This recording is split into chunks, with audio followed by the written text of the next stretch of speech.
You're watching Oilers Nation Radio.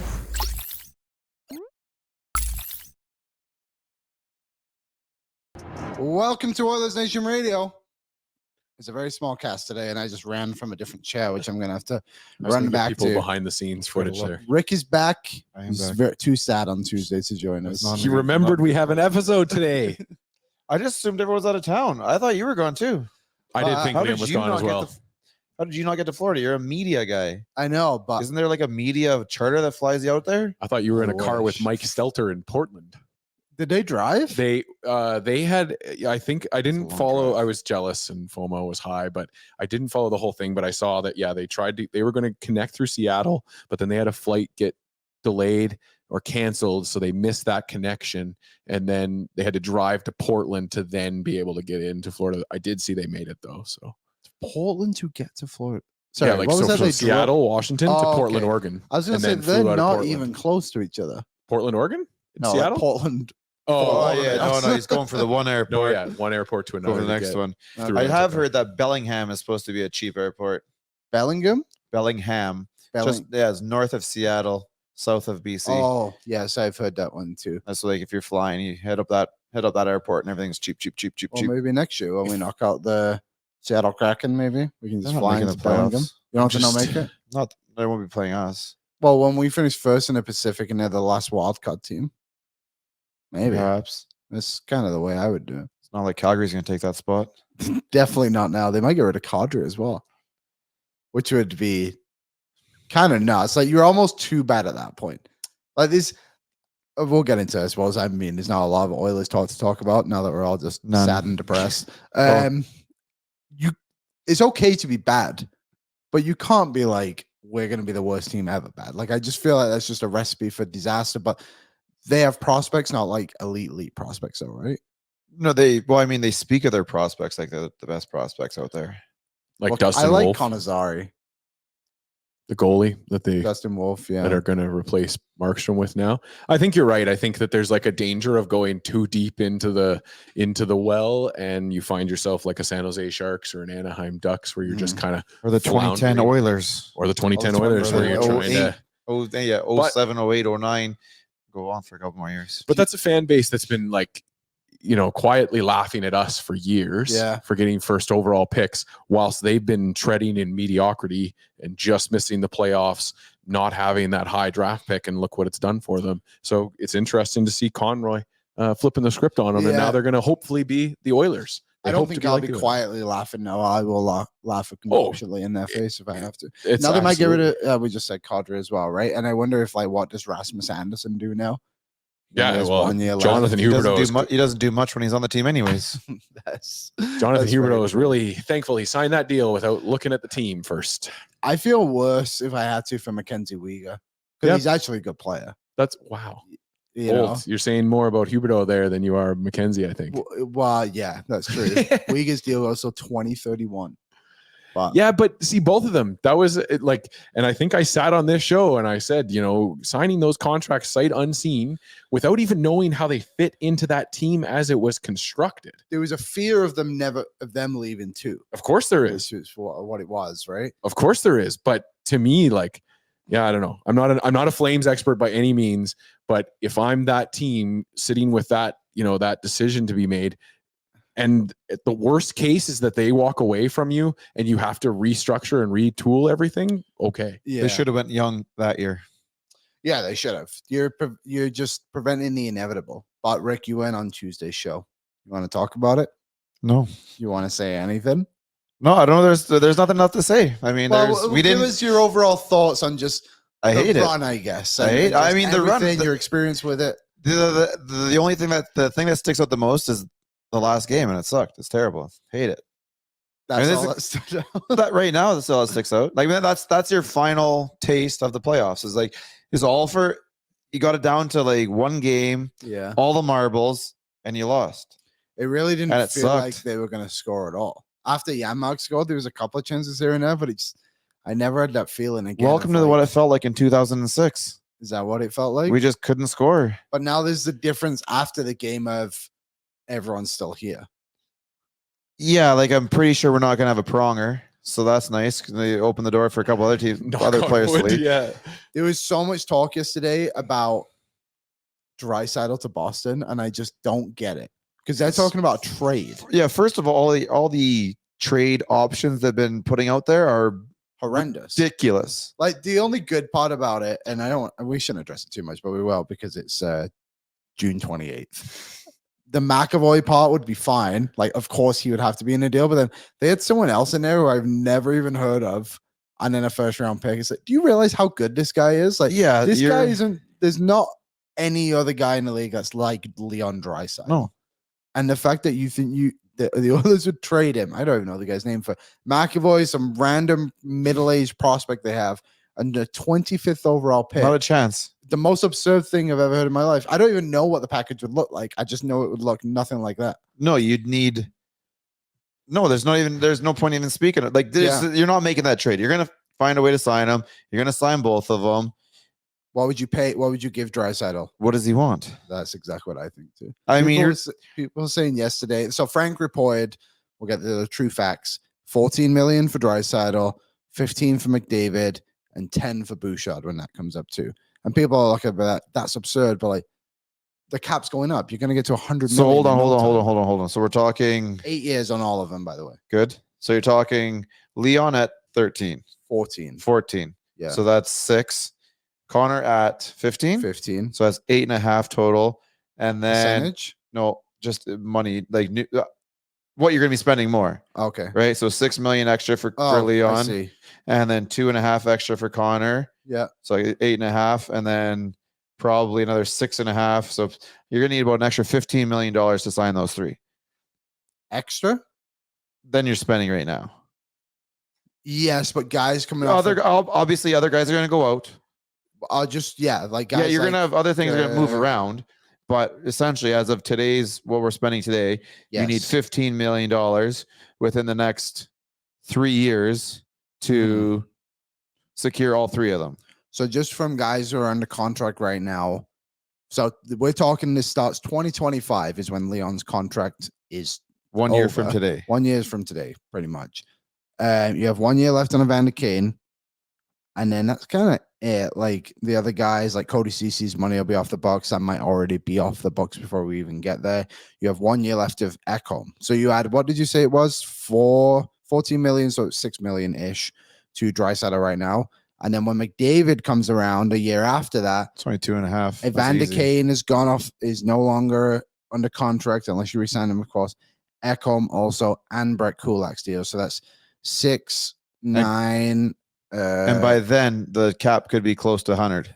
So you're probably looking at, there you go. That's your 15 million right there. Because you have 5 from Kane, 6 from Ekholm, and then 3. So yeah, 14 million. And then also you have to re-sign Stuart Skinner at that point too. But also you're looking at it, your cap is different as well because of the Jack Campbell buyout, which seems inevitable. But do you really care how much you pay any of those guys? Have I become an owner of the Edmonton Oilers since we started speaking? If you have, let me know. I am not. Let me see your online banking. So my bank account, I don't care. Like don't. These are 2 of the best players in the league right now. We're talking about a city that has had 2 generational talents within it. We've watched one of them be sold for spare parts and literal cash off the side of the table. It's crazy to me that people think that it just doesn't matter. And literally your answer should just be what Rick said is, I don't care. What does he want? Agree to it. It's the end of the conversation for me. Yeah, let's get into our delicious debate if we're going to talk some off-season stuff. And it's brought to you by Boston Pizza. Here in Canada, summer is short, but the list of reasons to visit a BP's patio are long. So make every occasion a patio occasion at Boston Pizza at a Boston Pizza near you. Canada's favorite patio destination. Fish bowls, anyone? It is Friday. It is Friday. Rick, what's your favorite fish bowl? I can't say I've had one. You've never had a fish bowl? No. Never. You are too loyal to your own brand, my friend. Well, no, because I remember like when they first came out and going there, I was, I'll take a bottle of beer, take a bottle of beer, take a bottle of beer, take a bottle of beer. Keep it cold, keep it fresh. Fishbowl, there's a lot of drink in there. I am stunned. There's a lot of drink in there. Yes, I've had a fish bowl before in my life. I think I'm pretty sure I ordered a Long Island iced tea Fishbowl. Yeah, you can Back have in whatever the you day. want. I Yeah. just do a vodka soda. That's That's what with a you can bunch put of in. limes in there. Yeah, like I don't know what your premium versions are. Well, we did the one You can in have a Galaxy one, which is like slush. It's purple. It looks like the Galaxy, and there's some vodka in there, whatever it may be, whatever. I look at. Wow, this summer that is my. We always do Tyler tries. Rick tries. Let's get to a patio. Okay, so the delicious debate question from Boston Pizza is not asked to idiots. I really do It think we is. should do like live from BPs around the province of Alberta, like random BPs. There's so many. Yes, that's There's what I'm 2 saying. in Sherwood Park alone. Let's go to a Is there small one? town. What's the one closest to the office? Probably downtown, right? Probably. Next Yeah, to Jasper. 106. Oh, 106 Jasper. Street. 106 Street. Oh, I guess Jasper. technically, yeah. As the crow flies, this is the old saying. Yes. Okay, the delicious debate question. Who should the Oilers bring back? And this is, we'll just generalize it to the free agents. They have David and available. Drysdale. I'll just say it now. Let's Where's go. my list? I will bring you up a list right here. We get the screen today. This is cool. I know, this is welcome to the upgrades. Tyler goes, Liam gets some upgrades in the studio. Okay, so What you have, time? you see that? Whilst Sort of. this website is still Uh-oh. available for Yeah, our we're viewing still purposes. using cap friendly for the time being. So So when's it die? Tuesday? tomorrow, after the draft. Yeah. After the so- draft, not after day one of. No, I think okay. So Whenever before. Ted Leonis what do they plan decides on to- doing with it? I know this is like a, It's going to aside, go what- behind the wall and they're going to be using it for their own information. but you cannot figure this all out. You can't tell me there's not a computer person out there right now who can look at this and figure out all the algorithms and all the formulas and stuff and just create a new one. Well, that's why Well, it was nice of them to give us a and why the couple heck months. do they need this? Have they been what are they running off right now? Well, I don't know what the cap friendly uses, but whatever it is, the Washington Capitals have been using the same thing. So now they've just bought it and now they're just going to use it for themselves and let nobody else use it. But it's funny because there is sites like Puckpedia you can use. And like you said, someone's just going to make the same website. I'm surprised it's not done already. I think they will probably get announced on Monday. Capenemy.com. Here we go. Cap enemy, yes. Okay, so free agents. We'll start with the forward group. Dylan Holloway, Yes. restricted free agent. Obviously, he will be back. His contract will be interesting considering the season they had. I know the playoffs were good, It's not but going to be a great. It's not going to be a massive contract. 1-2-5 maybe. Sure, Couple for of years, 2 or 3 years. Okay, so you have Connor Brown, Sam Carrick, Warren Foegele, Sam Gagne, Adam Henrique, Mattias Janmark, and Corey Perry in the forward group, who are all unrestricted free agents. The Oilers currently have $9 million in cap space, but you can, they're going to buy out Campbell sooner rather than later as well. So what I'd like to see them try and trade that one. I just don't know where you send him. Who would take him?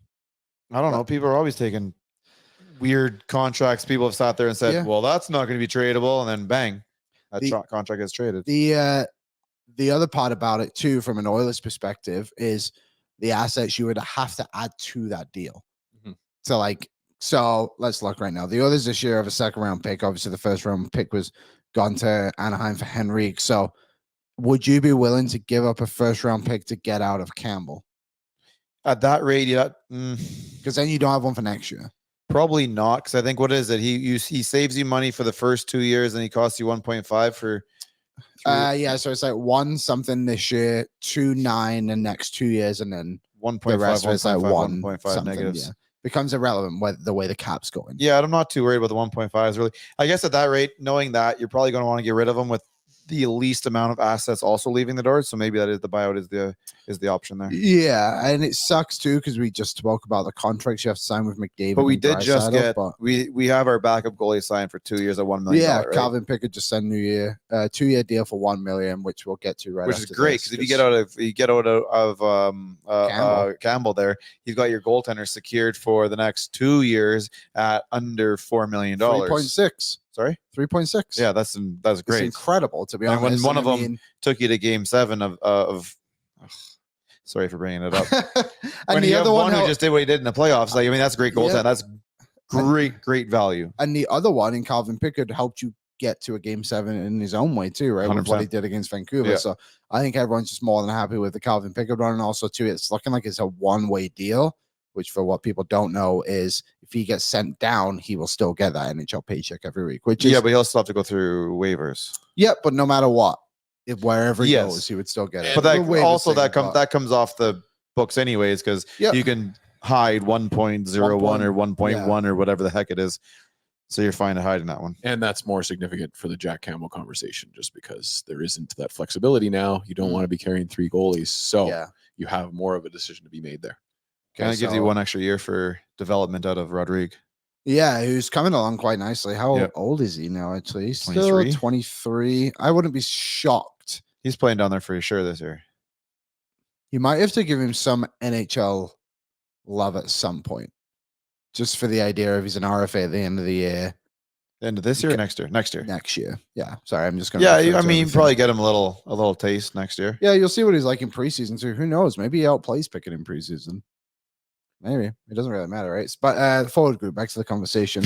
So let's talk the negatives first. Who are you not bringing back? So again, you have Brown, Carrick, Foegele, Gagne, Henrique, Janmark, and Perry, and it can be for whatever reason. They're too old. Gagne's probably gone. So is Carrick. Henrique is going to be up to him. You're going to try and squeeze him in. I think this is a player you probably could get at a lesser value because he is 34. He's made a bunch of money. Yeah. And 55 million. Yeah. And he hasn't yet won. So I think you can convince him probably. I think you're going to, and you're not, well, I think you may have changed your tune by now, but I think you keep Janmark. I think you get him at 2 years at 1 mil. Do you think it could be longer? 3 years at 1 mil? And I'll do that in a second. I would too. Do you think he would do that? Because I do think so. Yeah, I do think he would. And I'm not trying to put you on the spot, but he said in his like end of season interview that winning means everything. And he also said there's one of 3 teams. And what did I say last week? He said there's one of 3. You seem to know this guy, right? You seem to know. Perry at 750. I think you could play him in like Sam Gagne type of role this year. Yeah. Where he's kind of in and out. I think he adds a lot of value to the room. Foegele, up to him, but you're probably not going to be able to pay him more than $3 million. Which he's probably going to want more than. He's going to get offered more than. And then all of a sudden at that point, you have to weigh out, do I like the extra $250,000 over, maybe that's an extra $1 million over 4 years. Yeah. And a lesser opportunity at getting that really, really pretty ring. Because when you get it and it's like, okay, the Oilers have offered me, just say $3 million for the sake of it. And it's like, oh, we have the Minnesota Wild who are $4 million. And I don't know, the Washington Capitals are $4 million. They're not the same. Yep. You have 2 teams that probably could be playoff teams next year, push for it at least, or a team that is so close. And that dude to winning. And he has to have that so close a little bit more bugging him than anyone else because he's been knocked out by the Stanley Cup winning team 4 years in a row. He has? Yes. When he was in Carolina, did he get knocked out? Really? Yes. It's Tampa Bay, I guess. I forget, but these were his words. It was his quote. I've been knocked out of the playoffs by the Stanley Cup winning team 4 years in a row. That would be. And he's got his buddies over here, like he's real tight with a bunch of guys who aren't going anywhere. I've seen. And then I think Connor Brown is the guy that you can sit there and have a conversation with him and go, hey, listen, with the 3.25 you're getting this year, let's make it veteran minimum. Let's make it $4 million over total. If you take that money and divide it over the 2 years and think about what he's brought or what he's able to do for the 2 years, I don't think he can sit there and go, I should get too much more. Yeah. Come back for $4 million. And let's see what you can do. Because at the same time, I think he played under the coach. He played with Connor. He played with Foegele. He's this close. He's, that line of him, Henrique, and Janmark. So good. Probably outside of Connor's line was our most effective, our most consistent line. Yeah. And they came up in huge moments. I mean, Janmark, they scored in 4 of the last 4 games. Yeah, I think what those guys were able to do when the chips are down and the stakes are the highest was again they exactly had what you a want. Goal disallowed in game 1 too from Janmark and Brown connecting. Do you disagree with anything Rick said, Dan? I think it's not so much that I disagree. I just think that the reality is probably going to see only Connor Brown and Mattias Janmark come back. Sorry, I should say too, Perry is another likely candidate to come back. Frank said today on the show that he thinks Tyler asked him, show 4 giant question was, give me a very likely scenario and a scenario that's not so likely, but seems Hollywood. Not so likely, but could happen. Is in the realm of possibility. Yeah, that was the one. So the one he said for most likely to happen was Brown, Janmark, and Perry all resign. I would say Brown and Janmark for sure. And then I would have put Perry into a group with Foegele and Henrique, where it's like, if it makes sense for the money, you got to do it. And even Carrick, I would say too, but I don't think that any of those guys, I really do think that like Foegele is going to get a big offer from somebody just because he's that guy. Like he's that stats darling. He's that guy that just everybody in the advanced analytic department loves. And so he's going to get a big offer. I think you're with you, Rick. Like, I think he likes to be here. I just don't think the money works for us. And then, yeah, I think same thing for Henrique. I'd love to have him back, but I just think he's going to cost too much. I'm surprised to hear that the Oilers are as interested in Perry. I thought maybe like a deadline pickup of him again, but yeah, that sounds interesting. And it's going to be like, he will basically be the 12th, 13th, 13th, and probably 750. And yeah. And I think he's probably a guy that is best suited on a championship type of team where there's a lot of focus. And you're always driven, and he's very valuable what he brings to the dressing room. He's worth a lot more than what he does on the ice, I think. Yeah, I think so too. And I mean, hey, if Connor McDavid likes him, who are we to judge, to be fair? On the blue line, 3 guys are free agents. Philip Broberg, RFA. I don't know what his deal looks like. Essentially, again, like he's pretty much Dylan Holloway, but probably makes it a little bit less. But obviously had a great playoff run. Stats might favor him quite well right now. What do you think this contract's going to look like? I think he'll get 900, like pretty much the same deal for like 2 years. We can get him for 2 years at 900 grand. I mean, he's played 81 NHL games, and most of those have been for like 5 Would you minutes. try to make it a $2 million contract and tack on some years? I would try, but I just don't know if, because the first thing that comes to mind about this is the Oscar Klefbom contract that was 7 times 4 1/4, I think. Yeah. And at the time, people were like going, "That's way too much." And I was like, "Well, no, I think this is a safe gamble. Yeah, and it will pay off early." And I'm kind of at the same point here. Like, if they get rid of CC, I could see them doing that. I personally, I think I would probably, if you can get Broberg at some sort of 7-year deal for $3 million or something like that, I think you move on from CC and Kulak. You would move on from Kulak only too, because you're talking about a younger player. Yeah. Kulak might be, if he's tradable, this might be his biggest window. Yeah, and his highest value. Yeah. But playoff Kulak. I just, you know what? This takes me back to the Blue Jays last year when they decided to hold on to Alejandro Kirk and got rid of Moreno. Oh yeah. And now they're sitting there going. I was like, man, like Kirk cannot keep doing this. He's hot this year. Move him, get the most you can get out of him, because he cannot do it again next year with the bat. And he proved this year he can't do it with the bat. And I think, I just open up a spot for Broberg to pay him for a longer time, keep him at a cheaper is worth the gamble. I just, my mind keeps going back to the fact that we don't have a GM right now, and I know that Jeff Jackson is the acting GM, but I just wonder how much of like because to me those are like tenure adjusting kind of moves. Those are right.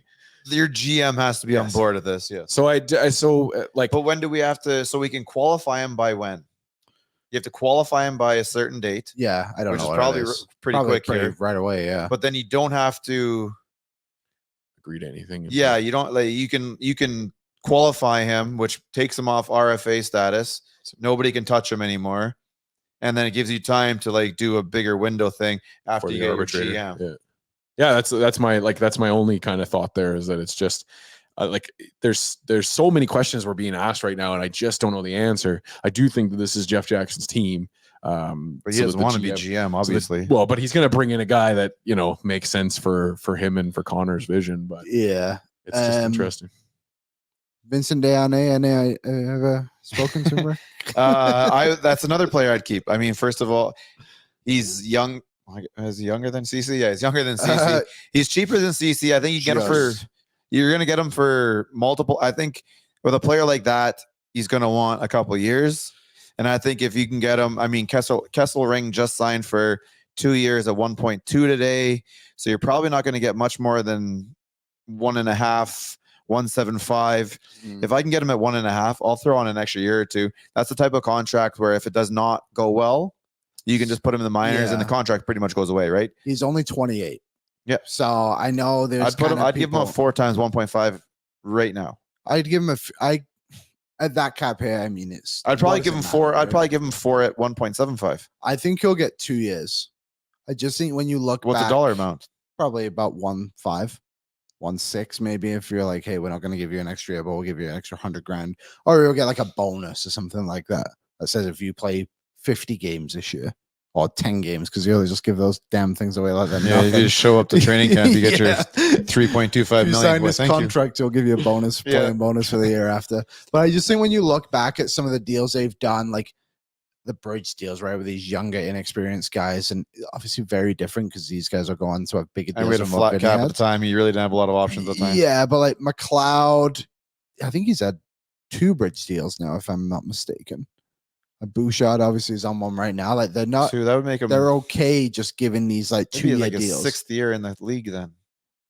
McLeod? Yeah. Let me look. It'd be 3 years for your first, 2-year bridge, and then a 2-year bridge again. So McLeod's first deal was. Oh yeah, there you go. So he had the. Remember, because he had to do that 1-year deal because the Oilers had no money. Yeah. Okay. So it was there you go, $798,000 on the cap. Then he just signed a 2-year deal for 2.1. So I like the Oilers aren't going to be that tight on the cap this year, but I wonder if they go to Vinny and they're like, hey, here's a 2-year deal, 1.5, test free agency. If there's something out there you like a little bit more, whatever, but here's our deal to keep you here. Seeing a thing in a guy like him too. Let's say somebody said 3 or 4. Do you want to like winning's going to come into it too? Yeah, it totally does. Right. And then like being comfortable in the team and all that's gonna there's a lot into signing these contracts. Maybe it's just me trying to be optimistic, but I could see I don't see him going anywhere. Dan, do you have any thoughts on Vinny D? I'd like to see the player back, but I'd also, and I'm not saying that you need to draw the hard line on this player, but I would like to see this organization start to recognize that they have turned a corner. They are the Stanley Cup favorites. They are the competitors, and these free agents that are coming up on the board. And again, I haven't looked so much at this year's crop as I probably should have before I say all this, but is to just say that like Edmonton should be the place that free agents are checking in on just as much as whether the Oilers are checking in on those stuff, and being able to find that value. And what you said, Rick, about, you know, having to grind these players down because they know that they've got that winning behind them and that winning in front of them as well. I just think that we should be looking at those RFAs or those FAs as well, and giving them the same opportunity to come in and slot in on a team where they could just show me and have that Tyson Barrie kind of season where they turn things around. Well, I mean, if you move on from Kulak and CC, yeah, then Broberg comes in. Yeah, and you keep Vin, you're still missing. You're still waiting for that second right-handed defenseman, right? Yep, there's a lot of in that scenario. There's a lot of moving pieces that coming in and out, and then everything we've spoke of so far are guys taking, you know, lesser value to be on a Stanley Cup contender. Yep. Right. So this is nobody did we refer to here, and the contract we spoke about. Nobody was getting quote unquote overpaid. No, that's fair. I guess that maybe it's the 2006 in me talking, but I'm just worried that. And then you know what's funny though, because I think it was probably what we were talking about before we hit the camera, is that when you think about bringing a different player out, and then we spoke about Huberdeau and Weegar, you don't really know what you're going to get about them fitting in. You do know how these guys fit in, and whatever else. And that's where and that's where the debate goes back and forth as to the devil versus the. And these are guys that you kind of, you know, at least with Vin, and then probably about the only one we're referring to. These guys you brought up through, you've drafted, and you've kind of, you know, you've brought them up the whole way, right? Mm-hmm. We have a special guest who's not such a special guest because he's here on the show every single week, except when he's not here and down in Vegas right now. Or in Florida, too, I heard. Or in Florida, or in Dallas, or in Vancouver, or in LA, Nashville, or in Toronto, or in Nashville. Like, this dude is all over the map. And it's Tyler Remchuk, and his appearances are brought to you by Bet365. Open up an account today with Bet365 and bet on a huge range of markets. So whatever the sport, whatever the moment, it's never ordinary at Bet365. Use the code Oily Bonus, and you will see Tyler's face on it right there. Wow. Hello. Right in there. HD and everything. Say Yeah. hello. Really wanted to let you guys know I've arrived. How you guys doing? Ugh, I got to turn you up. Keep talking. you We hear can me? hear you a little bit, Tyler. You got to keep. All right. giving Well, it- I'm doing it from my hotel room. We got circus swim down there. It's pretty cool. It's a bit of a vibe. Those What are my hotel swim you in? trunks airing out on the lamp behind me. Why? What happened? Circa, the one. It's out on Fremont. You're on Fremont right now. Downtown Oh. boy. I'm staying on Fremont, dog. Yeah, and actually I love it. There's like not the crowds aren't as insane. Like next time I come back to Vegas for pleasure, I am definitely staying at this hotel. It's unreal. How's What? everything been going down there? How's the weather? Because yesterday you've let me guess the weather every day, and it was 47 yesterday. That doesn't seem very warm. Yeah, it's 40 right now. It's 40 and it's Oh, windy. it's 47 so, Celsius. it's That's hot. 118 degrees Fahrenheit, isn't it? Yesterday, I don't think it got up to 47 yesterday. I think it got up to like 44 yesterday, but still, it was hot. Blood. That's Interesting. insane. Obviously, it's the NHL draft today. Lots going on down there, Tyler. Quite frankly, we don't care too much about the draft anymore. It's become what was a national holiday, but now Mhm. incredibly irrelevant. Are you? What are you most excited for tonight? Not including the draft, Craps because table. that's not what you should be excited about. I'm excited to see the Sphere. That's all it is for me. Like I'm getting a chance to go to this new thing that everyone's talking about. It's like the most clear LED screen in the world or something like that. I don't know. I keep hearing all this crazy stuff. I've heard that the NHL has really, really cool stuff planned for tonight, and I'm just excited to go kind of again. I have a little bit of work to do while I'm there, but for the most part, just kicking back and enjoying being inside this building, which is just like a wonder. This is obviously your appearances are brought to you by Bet365, which I think is very fitting. Is there anything people should look at tonight when it comes to the draft and where guys could fall and where you might say, hey, maybe sprinkle a couple of shekels here and there?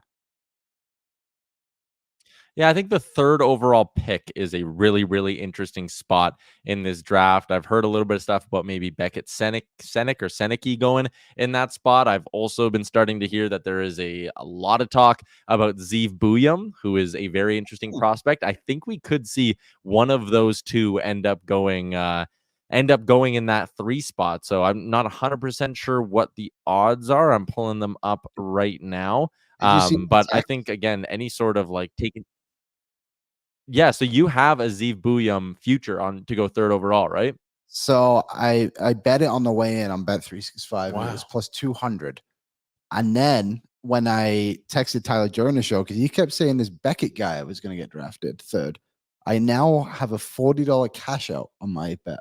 Wow. Like higher, $40 more. So what do you think? Should I do it? Should I keep it? You got to roll with it, buddy. Can you tell me? Are you I'm allowed? torn on that. Like I've really been hearing both their names. I've heard both their names so much. So I don't know. I think either one of them is an okay bet. Like for you, because you got it at plus 200, I think I'd keep it. If you're someone listening to this and you want to gamble on the draft a little bit, I think Beckett Seneke at plus 425 is probably a bit of a decent play. I also like they have some over-unders over on Bet365, and I think there's a couple of really interesting ones. Berkeley Catton to go earlier than 11.5 I think is decent. Carter Yakimchuk, his over-under is 11.5. I think betting on him to go a little bit earlier than that is a decent play as well. There was another one, Liam. Who was the guy you were talking about earlier today that you said you liked? Andrew Basher. That guy? Yeah, I think you could 35.5. probably take his over. I think he'll go earlier than the books think. Okay, can you explain that to me? So if I'm betting him to go over, does that mean I think he'll go later than 35 or before 35? So you just have to look at it like numbers, right? Like, is he going, if his over under is 11.5, or sorry, it's 35, you said? Yeah. So 35. if you are thinking over, you think he's going to go, his overall pick's going to be higher than 35. If you go under, it's because you think he's going earlier than 35. It is a little backwards. I get what you're saying. I think he'll go in the mid 20s. So that means I pick the under.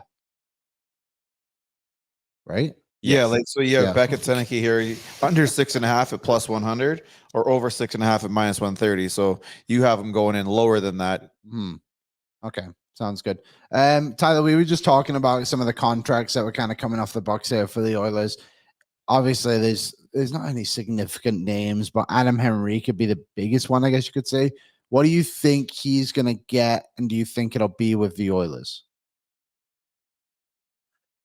So Henrique's interesting just because it is worth noting he's getting up there in age for NHL standards, right? But I do think maybe if he's going to go to a contender on a cheaper deal, he might balance it out with maybe a little bit of term. Whereas, there could be a team out there who goes, hey, we'll give you 2 years by, 4.5 million. Maybe he goes to a contender and says, hey, well, you give me 4 years, but I'll take 3.25 million and I'll try to, just be a good middle sixer for you. If that's the price, I think the Oilers should be a little intrigued with the idea of bringing back Adam Henrique's next season just because of the versatility. Like, I'd rather have Henrique than Warren Foegele because of the ability to play down the center ice position. The age doesn't scare me all that much. So I think it's below 50% that Henrique's an Oiler next year. But if he has a change of heart, and I do believe he's going to test the market, but if he really starts to lean towards, actually, I kind of want to stay in Canada, I want to play on a contender, then I think the Oilers will obviously be right at the front of the line, and I'd love to see them make a deal work. But I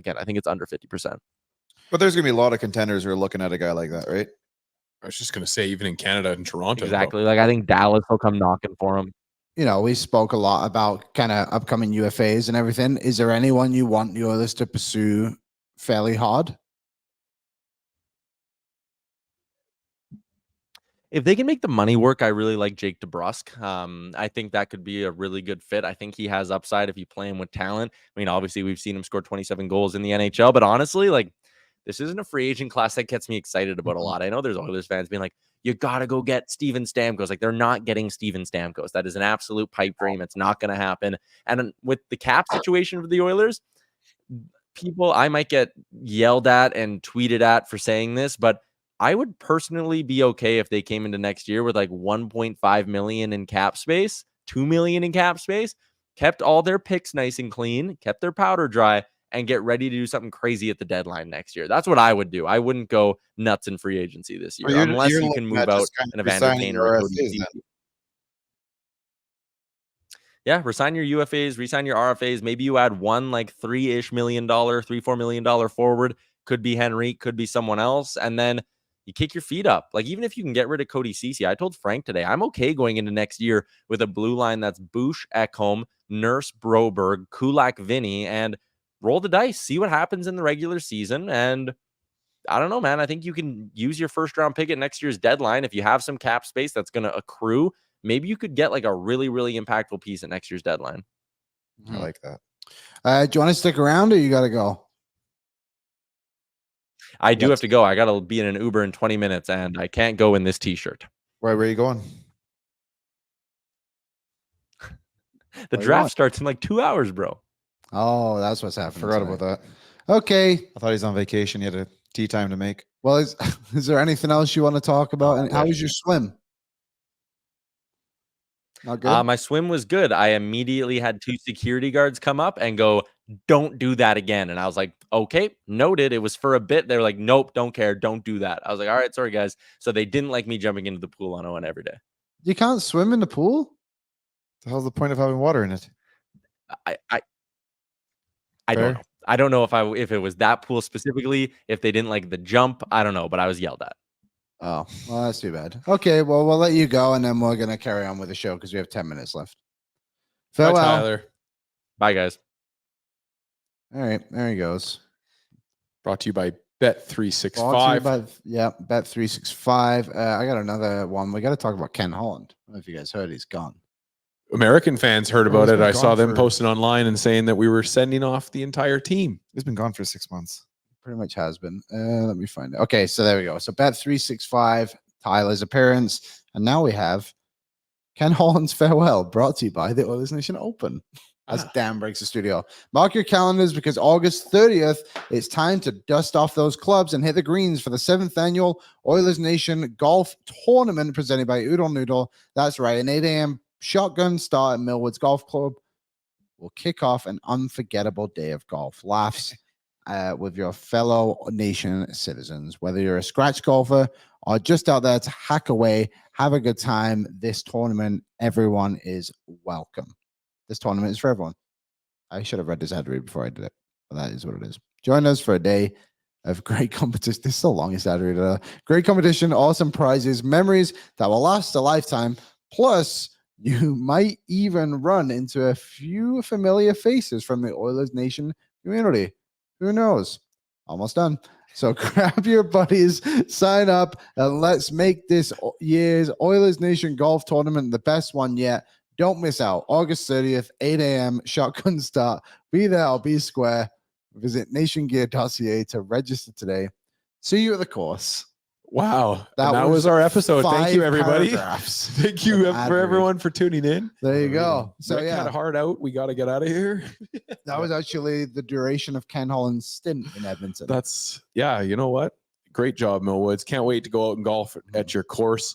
But yeah, Ken Holland leaving the team at the end of his contract. And as Rick said, it's been basically kind of alluded to in the media for a few years now. They didn't really say anything in the media because they don't like to say it. But I mean, if you've been watching, you've kind of known that they're most likely not signing him.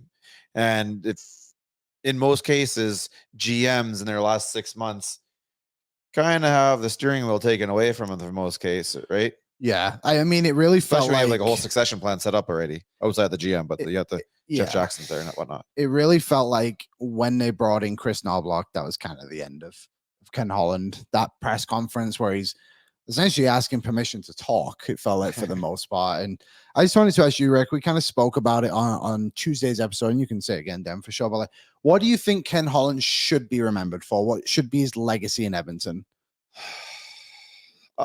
That's a tough one. I'm trying to think. It is, right? I'm not. He's not disappointed us. I don't think it's not been any success. Yeah, I think if you had to like rank him or something like that, you'd probably give him like a 6.5 to 7 out of 10. Yeah. I mean, he kind of got handcuffed with where we were as an organization and a flat cap coming in, because we were kind of at the time where it's best to start spending money when Connor and Leon are at that point and Darnell's there, and you can start to like build around them at that point. But unfortunately, we were not able to. But I mean, there are a lot of teams that every team obviously had a flat cap, right? But not every team was exactly where we were in our growth process or whatever you want to refer to it as. So he kind of got stuck for a while there. The Cassian contract, I'll never blame him on, because if you had known it's coming, you're not giving it to him. Had I kept moving up, his contract would have been just fine. There's a couple misses and there's a couple home runs, and at the end of the day, there's no Stanley Cup, though I do think he's built a Stanley Cup contender the last 2 seasons. I know a lot of people like blamed him last year for whatever, but I still say that roster should have beat Vegas. Last year, yeah. Yeah, and then whatever happens afterwards, they should have won last year. They easily could have this year. So I think he's built a Stanley Cup roster 2 years in a row. And then, before that, you're kind of looking at growing into that. So I don't think it's terrible. I know you want to, I'm going to give him like 6.5, 7 out of 10. I mean, I think that's fair. Not much you can do. Do you have any more? I just think I know we spoke about it, but I just think the big thing for me with Ken Holland is that he always was trying. And I don't think that I looked at any one season as being like this is where we're just kind of holding our cards and waiting to see what happens. He did give it a shot every single time. And even like this season where he was hamstringed by the cap and by the the flexibility there within, still found a way to do it by spending a little bit of next year's money with Connor Brown. And that's what he did to get Ekholm too, right? Yep, exactly. Like, and you took that Reed Schaefer that everyone was jacked up about, and you took who was probably one of the top offensive defenseman at the time, Tyson Barrie, probably because he was playing with, and moved on, and he brought in a guy like Ekholm, a player you definitely needed. Yeah, your Alejandro Kirk comparison in Tyson Barrie. Exactly. Yeah, I don't think there's much else to add on Ken Holland. Obviously, I think I will say this: it's not a failure. It's not a failure, and that is the important thing. He's taken so much hate that I do not believe that. I stand very strong on my 6.5 out of 7, 6.5 to 7 out of 10. It was not terrible. Could have been better, yes. Could have been a hell of a lot worse. Yeah. 5 5 been years of Shirley. playoffs. Yeah, like I mean, 4.5. yeah, 6.5, 7 out of 10 is where I got him. Whether it be a C plus or a B minus or whatever. C's hell you get want. degrees. Yeah, I heard would that. know. Okay, let's move on to our Ask the Idiot segment. And there's no sponsor on this one. So I'm going to tell you that Tyler is going live on Monday for the Daily Face-Off free agent show. They'll go Is live. he going to be home for that? Or is he, He doing will it from be Vegas? He will be sat right here in this little spot. I'm keeping it warm for him. So get ready for that. The Daily Face-Off Live Free Agency Special coming to you on July 1st, live from 11 a.m. to 2 p.m. Eastern, which is 9 to noon our time. Join Frank, Tyler, and friends from across our network and more over on the Daily Face-Off YouTube channel. Make sure you subscribe. You can react in the chat if you subscribe. We got a few Ask the Idiots questions coming in on my Twitter right now. And we'll start with Outland and Carr. Hopefully I spelled that name right. Both on and off the ice. Either one. It says, pick a moment from each round that was your favorite. Well, not going to do that because I don't have a lot of time. I just want to make sure I got the question out there. Just pick one moment that was your favorite on or off the ice. Dan, well, you go ahead. I think, and I know it's not going to be Rick's choice, so I'll just say it. It's Game 7 for me. It's the whole day. It's coming down to Edmonton on the train. It's seeing an Oilers jersey in every inch of your purview for the next 12 hours. It's the Greta experience. It's the moments and the opportunity that we had before us all up until the last moments of that game. So for me, it's Game 7. It's just everything that happened in and around Game 7. Rick? It's dual Game 6s. It's Game 6 Yeah. against Dallas and Game 6 against Florida. It was one that got us to the final and one that got us to the final. Mhm. Both were so incredible. It was funny. Somebody who said their favorite part about beating Dallas was watching everybody come congratulate me. Right? It was just, it brought everyone together. It was 63 days of intense fun. I was dead tired. I've done nothing but sleep all week. Today was about the first day I've started to feel normal again. It's tough on an old body, but yeah, I'll give it to those 2 Game 6s and pretend that Monday didn't happen. Yeah, well, another tied Stanley Cup final. There's only been 3 in the NHL history, and they all involve the Oilers. It's crazy. My favorite moment was after Game 6. So, Coom, Zach, and I all got to be our media passes. And when you're in the rink, it's obviously amazing, but we weren't fully a part of it. And coming out of the rink onto what's that road in front of Rogers? 104th, and the street was closed. And everyone was just stood outside the Gretzky statue, high-fiving each other, jumping up and down, just chanting, "Let's go Oilers," and so many other things. And it was just so cool. Like, it was my favorite moment in maybe even actually not sports, because Game 7 against the Kings was amazing when McDavid scored. But just that for me was just like, this is just an incredible time for this city, and very fortunate that we were all able to be a part of it. Okay, moving on to the next one. This is from Kevin Jameson 86 on Twitter. If we come back next season with the exact same roster, so I'm assuming that Foegele, Henrique, all come back, whoever it may be, would we be the favorites to win the East the West as of today, or the East? I would say definitely not the East. Yeah. Yes, we would be, because we're the favorite to win the Cup right now. Yes, I think that's simple. I think that, yes, like betting wise, we would be. I don't know necessarily if we should be in that conversation, just because I think other teams are going to get better too this offseason. So I think that the Oilers still have to keep going, but that it's a pretty damn good team that we got right now. I'm going to say yes, because Vancouver re-signed Tyler Myers to a 3x3 yesterday. After waiting so long to get out of his crappy contract, they re-signed him to another terrible contract. So yeah, I'll say yes as well for that one, because Vancouver suck.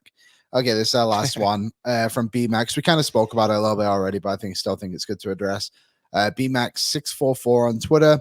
What did you think of the Pickett signing, Dan? I loved it. I think it shows that this team is ready to move forward, and it makes a statement for a guy that was a part of that Stanley Cup Finals run, that he deserved it, and he earns the backup spot in Edmonton. Yeah, it's just a safe signing. He's definitely proven himself this year to be probably worth more than $1 million a year. But to get both our goalies in at whatever you said, 3.6, you're laughing. Yeah, So- you could not be disappointed. And with if that. Ollie outplays him somehow, you just swap him. Yeah, and for me, I agree. And I think it's good too that the Oilers reward players like that. In any organization, a guy that comes in that was supposed to be just your third string doesn't say boo all year long. Goes in every scenario you need him to, and he has success. Great teammate. Seems like guys love him, and I'm glad he's back. And if it is 1 year and the second one sucks, and quite frankly, it doesn't matter. And I think it shows you that these guys are willing to take a little bit less because I think I do too. after a season like that, He coulda got- Pickard could have gone out there. and Even got if it's like 1.5. 400,000 more, yeah, one and a half, maybe. maybe. Somebody might have gone crazy and give him 2, but Yeah. Do you have anything else? Then? No, it's good. All Yeah, sorry. Yeah, thanks to everyone that commented in that short amount of time. I put that in halfway through the delicious debate segment and got some answers.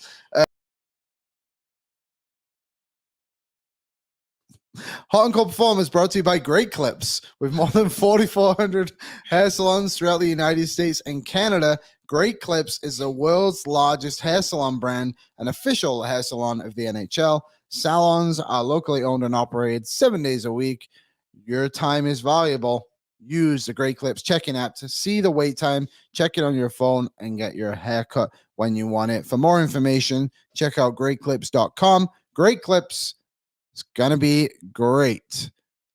All right, let me move on to the other computer. Dan, start talking about your co-performer. My cold performer of the week is a very solemn one, somber one, I guess. Somber, probably better word.